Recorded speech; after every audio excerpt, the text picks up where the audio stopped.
సింహంలా సింహాసనంపై కూర్చున్న రాజైనా, మంది మార్బలంతో మందహాసం చేసే మంత్రైనా, కుచేలుడైనా కుబేరుడైనా వినమ్ర శిరసాభివందనం చేసే విశిష్ట దైవం గురువు. అక్షరాలు దిద్దించినోళ్ళంతా గురువులైపోరు, మార్కులు ర్యాంకులు రప్పించినోళ్ళంతా గురువులైపోరు.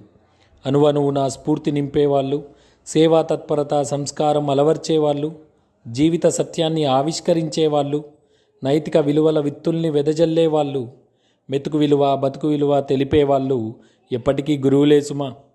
జీవసంద్రంలో చుక్కానిలా, ఎల్లలేరుగని ఎడారుల్లో దిక్కులేని వారికి దిక్కై నిలిచే దిక్సూచిలా, మండుటెండలో తడారిన గొంతుకు దప్పిక తీర్చే మడుగులా, సమస్యల వానలో తడిచినప్పుడు నేనున్నానని నిలిచే ఆప్యాయతల గొడుగులా, నడక నడత నిజాయితీ నిబద్ధత నేర్పే స్ఫూర్తి ప్రదాత విజ్ఞాన విధాత గురువు కాక మరెవ్వరు.